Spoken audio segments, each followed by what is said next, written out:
Watch this. A block of ice, a bar of gold, a coin of silver. In 60 minutes, one of these will disappear completely. The other two will still be exactly what they were. This is not a magic trick. It is the most accurate demonstration of what is happening to your money right now while you sleep. By the end of this video, you will understand why your paycheck buys less every single year, and why some people already know how to stop it. Welcome back to Currency Arc Insight. This is the channel for investors, entrepreneurs, and decision makers who refuse to let their wealth quietly disappear. Today, we examine a demonstration so simple that anyone can understand it, and so revealing that once you see it, you will never look at cash the same way again. In a quiet room, away from stock tickers and breaking news alerts, a simple experiment unfolds. 3 objects sit side by side. A block of ice, a gold coin, a silver coin. Nothing more is needed. No charts, no jargon, no complicated formulas. Just 3 objects and the passage of time. This demonstration did not originate in a boardroom or a university lecture hall. It began with a grandfather explaining a difficult concept to his grandson in the simplest way he knew how. He placed a piece of ice in one hand to represent $100 in cash. In the other hand, he placed a silver coin to represent sound money. He asked his grandson to simply hold both and wait. What followed became one of the most quietly devastating lessons in modern economics. Not because of complex theory, but because of what anyone can observe with their own eyes in real time. The premise is direct. Ice in its frozen state appears solid and dependable. It holds its shape. It feels substantial in the hand. But that stability is an illusion built on a narrow set of conditions. The moment ice leaves the environment that sustains it, the moment it is exposed to ordinary room temperature, the temperature in which people actually live and work, it begins an irreversible decline. It cannot be paused. It cannot be negotiated with. It simply melts. Gold and silver operate under an entirely different set of rules. Neither requires a controlled environment to remain what it is. A gold coin left on a table for a decade is still a gold coin. A silver coin passed from one generation to the next carries the same essential value it carried when it was minted, regardless of temperature, regardless of time, regardless of who is in charge of the economy that surrounds it. This is not a coincidence. It is the direct result of what these metals represent. Labor, extraction, refinement, and scarcity that cannot be manufactured on demand. This is where the experiment becomes more than a curiosity. It becomes a warning. Every dollar in circulation today functions much like that piece of ice. It appears solid. It is accepted everywhere without question. It sits in bank accounts and paychecks looking exactly like something of permanent value. But like ice, its stability depends entirely on conditions it does not control. Those conditions are set by policy decisions made in institutions far removed from the individual holding the currency. And just as ice cannot survive indefinitely at room temperature, a currency untethered from any physical backing cannot survive indefinitely without losing value. The process may be slower than a melting ice cube. It may take years instead of minutes, but the direction is the same and the outcome is the same. What makes this demonstration so effective is its refusal to rely on abstraction. Economists can debate monetary theory for hours without ever convincing an ordinary person that their money is quietly losing worth.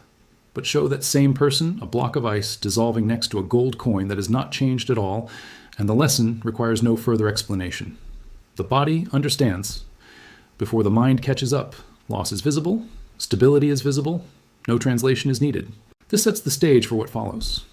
As the ice continues its decline, the demonstration will reveal something further, not just the loss of the currency itself, but the damage that loss inflicts on everything it touches along the way. The markets, the assets, the everyday costs of living, all connected to the condition of the currency beneath them. What begins as a simple experiment involving 3 objects on a table is, in reality, a preview of a much larger and more consequential story, one playing out silently in bank accounts and retirement funds around the world. The ice is already melting. The only question that remains is who understands what that means before it is too late to act on it. As the ice continues its decline, something else in the demonstration begins to change. Beneath it lies a single sheet of tissue paper, dry and intact when the experiment began. But as the ice loses its form, the water it produces spreads outward, soaking into that paper, weakening its fibers, until what was once whole becomes fragile enough to tear apart with almost no effort at all. The gold and silver, meanwhile, remain precisely where they started, untouched, unchanged, indifferent to the wreckage unfolding around them. This is the part of the lesson that most people miss when they think about inflation. They understand, in a general sense, that $1 today buys less than $1 did a decade ago. What they often fail to see is how that erosion spreads outward into everything the currency touches, much like water seeping into paper until it disintegrates. The tissue paper in this demonstration represents the vast web of assets, markets, and everyday costs that sit downstream of currency stability, housing, insurance, groceries. Every one of these has absorbed the consequences of a currency slowly losing its integrity. Consider what happens to home prices when the currency used to purchase them steadily loses purchasing power. Prices climb, not necessarily because homes have become more valuable in any real sense, but because more units of a weakening currency are required to purchase the same asset. The same pattern plays out across insurance premiums, food costs, and countless other categories that have outpaced income growth for years. None of this happens in isolation. It happens because the foundation beneath these markets, the currency itself, is not holding its form. This is the deeper meaning behind the phrase sound money. Gold and silver did not earn that description through marketing or tradition alone. They earned it because their value is embedded in something that cannot be conjured out of nothing.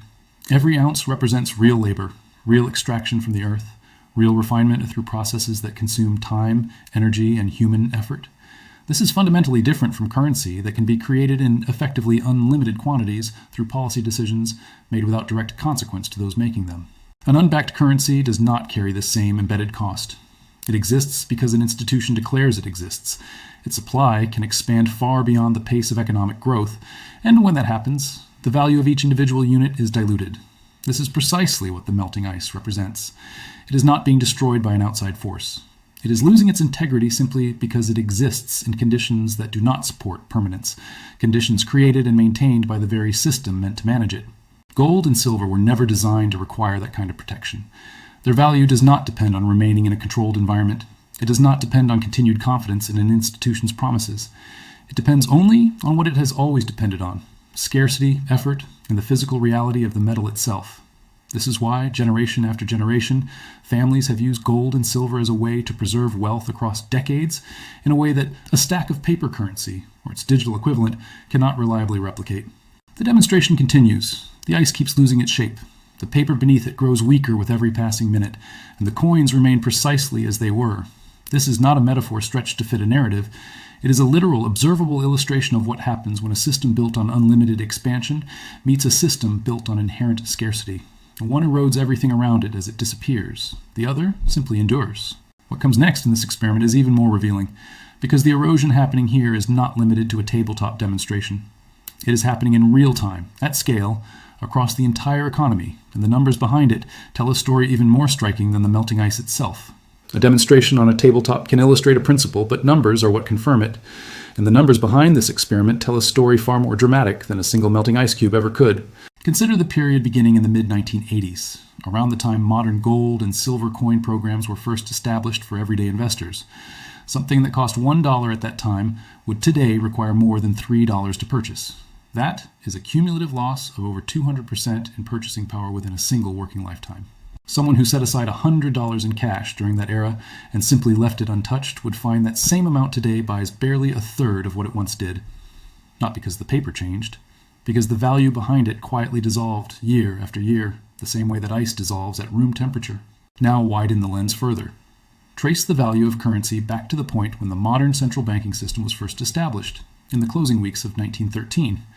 A single dollar from that era, if measured against today's prices, would need to be worth roughly $34 simply to maintain its original purchasing power. That represents a cumulative erosion of more than 3,000%. Numbers of that scale are difficult to fully absorb, but the underlying message is simple. Over the span of a little more than a century, the currency has lost the overwhelming majority of what it once represented, not through any single dramatic event, but through a slow, continuous, almost invisible process, the same kind of process on display in the melting ice. This is not accidental. It is structural.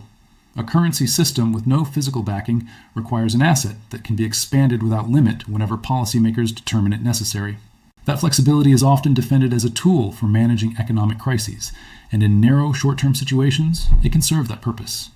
But the long-term consequence of that flexibility is unavoidable. Every additional unit of currency introduced into circulation dilutes the value of every unit that already exists. It is simple arithmetic, applied over decades, compounding quietly in the background of everyday life. Gold and silver were never able to be expanded in this way. Their supply is bound by geological reality and the physical labor required to extract and refine them. No policy meeting can vote a new deposit of gold into existence. No committee can decide to double the world's silver supply overnight to address a short-term problem.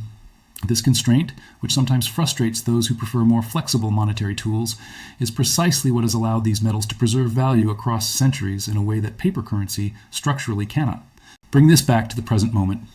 The currently reported inflation rate may appear modest on paper, a few percentage points a year, but modest numbers, compounded relentlessly over time, are exactly how a currency loses the majority of its value across a single lifetime without ever producing a single headline-grabbing crisis. This is the quiet danger of the melting ice. It rarely disappears all at once. It disappears gradually enough that most people never notice the moment it crossed from being a minor inconvenience into a significant loss. This is the story the numbers tell, and it is the same story the melting ice on the table has been telling since the demonstration began. What remains constant throughout all of it, decade after decade, currency system after currency system, is the physical reality of gold and silver, unaffected by the policy decisions that determine how much of the currency around them will exist tomorrow. The ice is smaller now than when this demonstration started. The coins have not changed at all, and the reason why becomes even clearer in what follows. There's a detail in this demonstration that is easy to overlook, but it carries one of the most important lessons of all. As the ice continues to disappear, the water pooling around the gold and silver coins grows noticeably cold to the touch. And that cold water tells a story of its own, one that explains why the price of these metals tends to rise precisely as the currency around them weakens. At the start of this experiment, the coin sat beside a solid block of ice, in an environment that felt unremarkable. But as that ice loses its integrity, the coins become surrounded by something colder and more resistant to change. This is not a random detail. It mirrors exactly what happens in the real economy when confidence in a currency begins to erode. As paper money loses purchasing power, more of it is required to acquire the same ounce of gold or silver. The metal has not changed. The demand for something that reliably holds value has increased, and the price required to obtain it rises accordingly. This is why price movements in gold and silver should never be mistaken for instability in the metals themselves. The instability lies entirely on the other side of the equation, in the currency being used to measure them. When a weakening currency requires more units to purchase the same fixed quantity of something scarce, the rising number reflects the currency's decline far more than it reflects any change in the underlying asset. Silver, in particular, tends to react more sharply than gold during these periods, largely because of how responsive it is to shifts in both monetary conditions and industrial demand. This brings up an important and often misunderstood point, one that separates informed investors from those who react purely on emotion. Short-term pullbacks in gold and silver prices do not represent a loss of underlying value. They represent a temporary shift in market conditions, not unlike ice that is melted, cooled, and refrozen into a slightly different shape. The substance has not disappeared. It has simply reformed under new circumstances, still solid, still valuable, still fundamentally the same material it always was. Consider what happens when prices pull back sharply after reaching new highs. For someone unfamiliar with how these cycles work, a retreat in price can feel like proof that the asset has failed to deliver on its promise. But history tells a different story. Time and again, across multiple decades and multiple economic cycles, pullbacks in precious metals have preceded periods of substantial recovery and growth. The apparent melt in price is often simply energy being released from an overheated, overly speculative market, not a fundamental crack in the value of the metal itself. Much like ice requires energy to remain frozen in an environment working against it, elevated prices sometimes require a cooling period before the next phase of appreciation can begin. This is precisely why patience separates those who build lasting wealth through precious metals from those who abandon the strategy at the worst possible moment. The individual who understands that price volatility is simply the natural rhythm of a market measured in a depreciating currency will view a pullback as an opportunity rather than a warning sign. The individual who does not understand this dynamic risks selling at exactly the moment when the underlying value proposition is strongest. Look again at the table. The ice has nearly vanished. The water surrounding the coins is cold, dense, and unmistakably present, a visible reminder of the energy it took and continues to take to hold a melting system together for as long as possible. And the coins themselves remain exactly as they were at the very beginning, unchanged, unaffected, and quietly increasing in significance with every passing moment the ice continues to disappear. What remains once the ice is completely gone tells the final and most important part of this story. The ice is gone now, not weakened, not reduced, gone entirely. What was once a solid, dependable-looking block has become nothing more than a shallow pool of water spreading across the table, soaking into the ruins of a tissue paper that has long since lost its shape. There is no trace left of the structure it once had.